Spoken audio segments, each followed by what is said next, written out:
Hello, everybody, and thank you for joining today's webinar. Today, we're going to be covering what's new in the latest release of ServiceTeam Enterprise, which includes some key enhancements for the service desk and service delivery to better serve your agents, managers, and end users.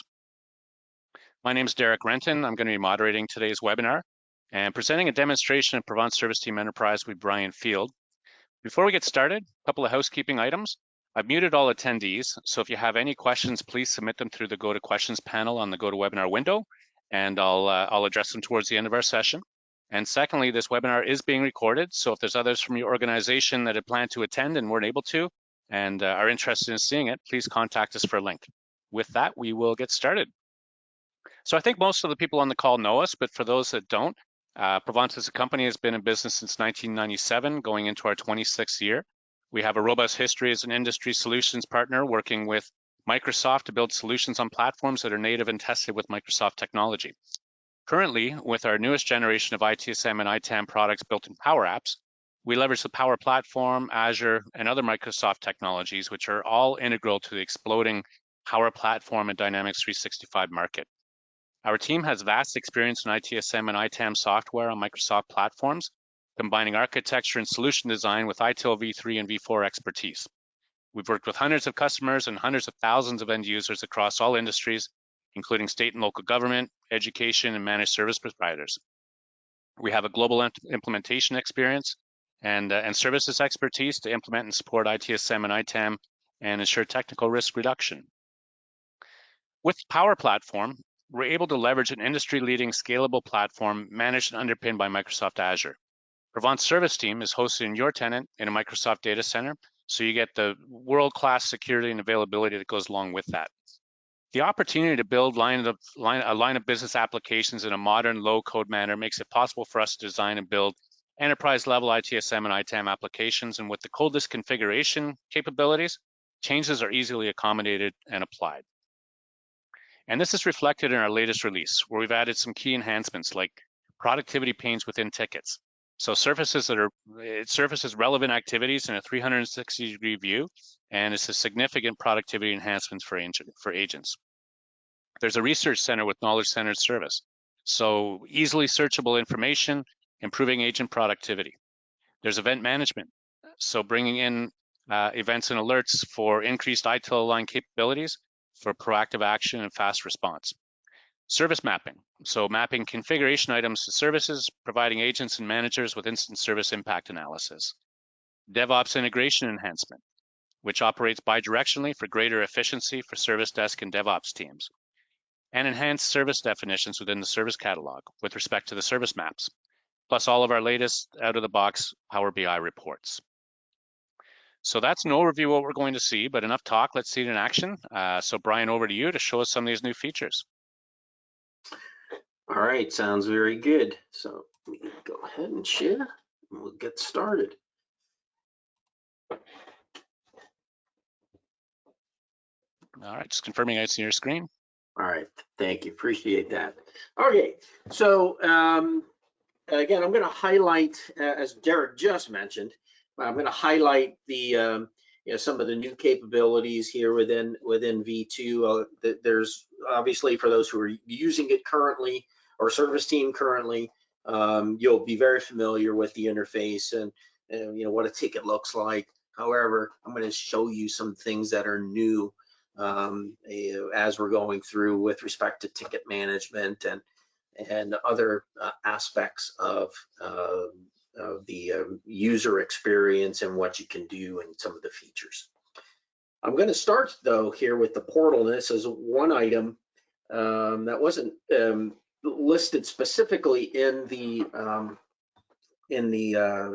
news release on our website, but we've now added the capability to integrate with the Microsoft Virtual Agent software. So in our environment here, we've configured a very specific example, and you would have to configure how you want the virtual agent to perform in your environment, what paths it can take, how you want to represent the data, what data is being pulled back, those sorts of things. You have to have that, you have to add the smarts to it, if you will, as part of your implementation. So here, what I want to represent though is, let's say I'm having issues with VPN, connectivity, and now we can present the end user with some options. Well, do you want to help me search in the knowledge articles, or do you want to create a ticket? Or in theory, you could, in this particular case, it wouldn't be a valid option, but you could even expose perhaps a service catalog entry or request offering if you're familiar with the terminology in ServiceTeam. But I can have it look for knowledge articles and return a link that to one or more articles that might be helpful based upon keyword searches. So here I'm looking at, well, how do I connect to VPN in Windows? Or maybe you have another document that's troubleshooting steps connecting via the VPN, whatever that might be, right? And present those options here through the virtual agent to assist customers or end users with getting to the information that they need quickly and going down the appropriate path. Again, you do have to work to configure the virtual agent to give it the smarts that it needs in order to be able to present the appropriate information. So that's number one, virtual agent, new capability here within the application. Now, I'm going to start here and we'll talk a little bit about the Power BI reporting capability. There are multiple reports here that we have. We've made some adjustments to relative to the version that you might be familiar with. Again, if you're a ServiceTeam customer, we have different ways to be able to select date ranges that go along with the specific reports, or we might have added different filters as well. So updates basically to the report. Some of them more cosmetic than others. There's two that are net new, and that is reporting that we've added with respect to problem management. How many you have by categories, it's high level metrics, right? That you might be able to, or you might want to have a look at as a manager when reviewing your processing and your data. And then another one very specifically for change management. So for those who would be using ServiceTeam Enterprise version, specifically where change is available, this report might come in helpful as well. Once again, it's all summary type data, high level, different types, how many you have open, etc. So brand new or updated Power BI report that's available too, and you can apply as you see fit. Now, something that's brand new here in V2 is what we call the Research Center. So the idea here is an agent or a manager can come here and look in, and I'm going to show you the areas that you can search or that it searches automatically. So for those who are experienced with the Power Platform or Dynamics, you'll know that there's a global search capability, and you can select different entities to search against. So what we've done here is very specifically selected entities that agents would tend to look at, would tend to want to be able to search for different items that might help them as part of a troubleshooting process. Like, show me the knowledge articles and the known errors, where a keyword in there is VPN, right? So I can see my one article, which we looked at a little bit earlier, open that up just like I did on the portal here, and be able to use that to my advantage. Or I might want to search them all because I might want to look for tickets right? Or you different ways, again, to be able to search a variety of tables from a single location to facilitate that research process, that analysis process that an agent might go through in order to help solve or fulfill a current ticket. So let's now have a look at the ticket itself. And I'm going to go ahead and just open one that I had opened a little earlier today. And on the surface, probably looks pretty similar for those who are ServiceTeam users. All of the basic capabilities still here. No real, at a glance, no real changes. There is one, and I'm going to come back to this one a little bit later in the demonstration here, called impact analysis, right? And how that relates to alert and event management, and how you can use that to have an understanding of what might be affected by the fact that a server is offline or there's an outage, right? I'm going to come back to that. So that's net new. Now, what you also might notice is there's no activities tab. So what happened to that? So what we did is, in order to help agents, so we often get a lot of feedback, or we move the activities pane around the form so that agents could see things a little easier with respect to some of the history that you're capturing, the emails that go out, the tasks that are assigned to it, the comments that you might have, etc. What we did was we introduced this concept of a productivity pane. So while the ticket's still open, now I can look at my activities. I can look at, and you can see there's a task here, but I can initiate my email from here. I can capture the fact that I've made a phone call. I can make a excuse me, an internal comment or a portal comment for those who are using self-service portal. So that same functionality, right? The same functionality, but just we believe in a displayed in a more user-friendly way for agents to be able to use, right? And you can see an example here in the background, as which is just a task. You're very familiar with the task form. Those who are using it, but nothing has changed with respect to that capability.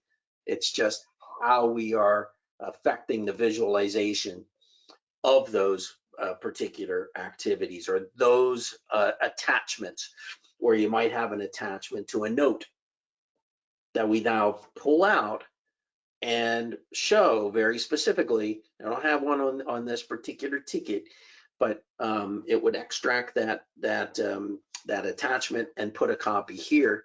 So once again, that it's easier to see. Now, a new concept for those who are DevOps users, and maybe you're using our DevOps integration now, or maybe you're considering it. So what we have here is this concept of an external work item.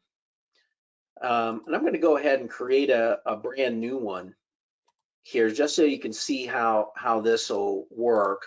And you can have multiple DevOps projects here. Now, we just have one for our demonstration purposes. I can select the type of work item that I want, and it can be anything. I'm going to go ahead and select bug and add a description. Let's say users cannot access any module in the HR application, not only payroll, as in my example here, right? So I want to introduce yet another work item. This will be the second work item against this particular item. And I create this, I can attach files to it. Again, all of this information, this high level information, we're going to now send to DevOps. So for those of you who might be using DevOps in the past, you would know that we'd have to sit here and wait for a couple of minutes for the service to run. Well, we do things. One of the changes here is we do things a little bit differently, and we use webhooks now within the application, and this allows us to more quickly create these particular items. So if I go here, and I should see this here momentarily. It should be here already. Had this problem a little bit earlier. I should see a work item number, this one. It'll be 7185 as I open this up here.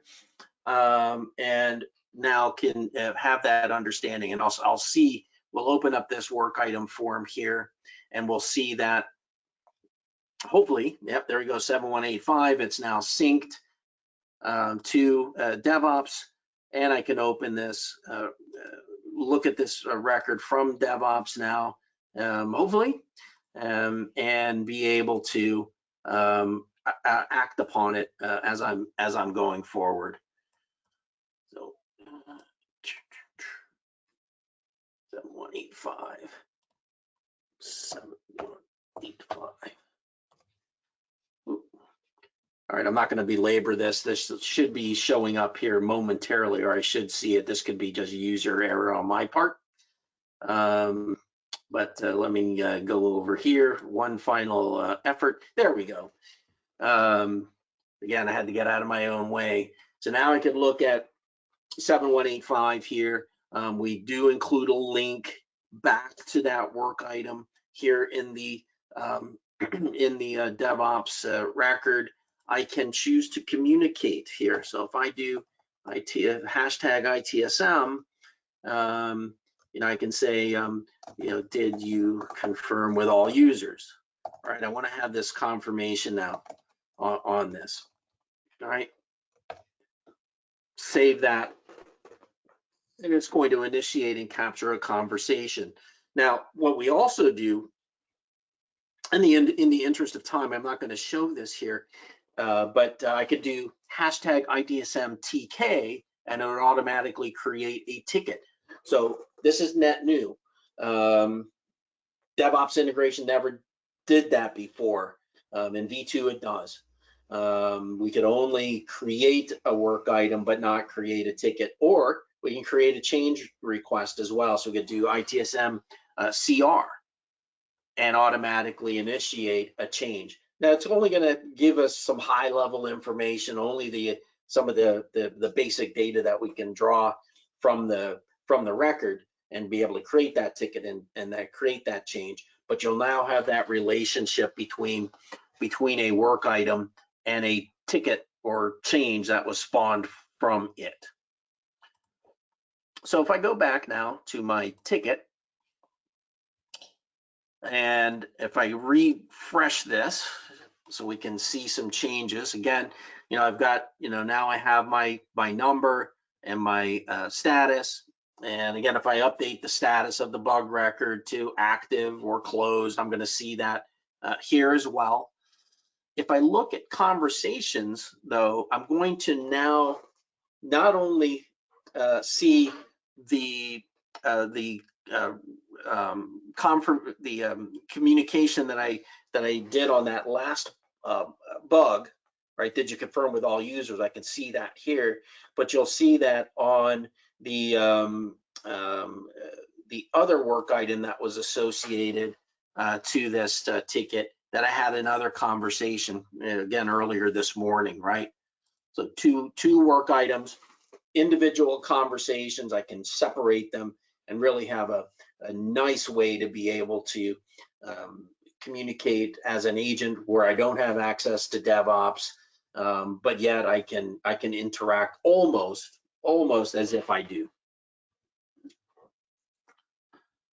So the next item that I want to talk about here, and there's a lot to this one, so we're only going to scratch the surface of it, but it's the concept of alert and event management. So you might get alerts, and we have out-of-the-box connectors with SCUM or Monitor and others, where you now are receiving alerts into ServiceTeam, right? And I can see in this particular case, this is a SCUM alert where there's some sort of a processing error on a piece of hardware, very specifically a specific CI server in this case. Well, what do we do with that alert? Right, it's just an alert, right? But we now want to be able to, hopefully, now you can always manually look at it and decide what to do, but we're going to try to automate this as much as possible. So this concept of an alert footprint, but think of it as a processing rule, very simple as that. It's when this item, when alert comes in, and the criteria in this case matches where the alert name contains hardware error, then I want to run what's called an event processing rule, because I know what I want to do with this now. And in this particular case, I'm going to take some actions. And my action is going to be, I'm going to create a ticket automatically. Now I can do lots of different things. I could correlate this to another item. I can create a change request. I can create a ticket. I can straight up ignore it if I want to, or perhaps I want to do some notification or some combination. You'll see this is a multi-select, right? So I could, create a ticket and then notify somebody that, hey, got a ticket, right? Related to an alert that is now come in, right? So you can take actions.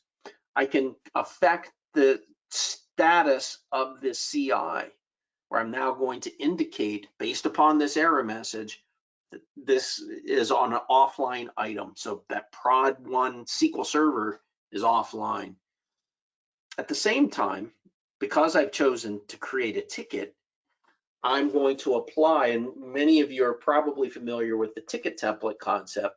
I'm going to apply a ticket template as part of my ticket creation, right? You can do the same thing with change using a change template, and you can see the other things that you can configure here as well. Right, so now I have my event processing rule, and in this case, it's going to create an event, and that event that is here is going to have an associated ticket. That's how I define this based upon my event processing rule. So let's have a look at this ticket, and this is kind of circling back to that discussion or the early part of the discussion where I noted that there was a different tab here and the impact analysis. So in this particular case now, we've got this ticket. We know it comes from an event. We filled in based upon the ticket template. We know which CI is associated to it, et cetera, et cetera. Looks like a regular ticket now that I process, as you're very comfortable with at this point. If I go to the impact analysis tab, now I can see some additional information, right? What services in this case are impacted as a result of the fact that this SQL Server is offline. So automatically we've performed this impact analysis, and the impact analysis is based upon the definition of a service map that I'm going to show you here right now. So we know, again, prod1.SQL Server is the item affected. And we know that the Pizza Planet online store service is impacted. Well, how do we know? Now, there's lots of metadata here with respect to the service and the service definition, with respect to different areas of operations or change or service availability, things that you want to set. But what I want to draw your attention to here today is this concept of the service map. How do we know what's impacted? Simply by knowing what the server is all about. So in the service map now, we provide the ability for you to capture links. Now, right now, you have to build these out. You have to understand how everything is all tied together in your particular environment to be able to say that if I scroll over here, I know that my Prod 1 SQL Server is used to deliver the online store experience at the at the very detailed level. But now you start to piece together what else, how all of these things are related. That this is part of my Prod 1 SQL Server always on CI and et cetera, as we're going through. We know it runs on a VM. We know that there's a website oriented to it, and that has a VM as well here as we're going through. So all of these things are then used when we're doing that analysis to be able to say, okay, it's here. It's an integral part of delivering the Pizza Planet service. Therefore, I want to be able to show on the ticket the potential impact, or in this case, the real impact, where these two customers are now going to be down until we ultimately resolve this particular issue. So there's lots to event management. There's lots to service map and service definition. We won't have time to get into today, but lots of capability was added in that particular area. So with that, I've finished up the demonstration here for today, and I'll turn it over to you, Derek, for meeting wrap up and Q&A. Perfect. Thanks very much, Brian. That's lots of good stuff happening. So thank you for that overview. Let me just share out my screen one last time here.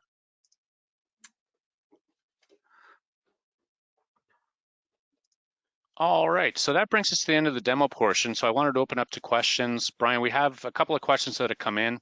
One of them is, how do I get the latest version of ServiceTeam? So I can answer that. If you go to our support portal, support.provance.com, you can go to resources and download the latest version from there.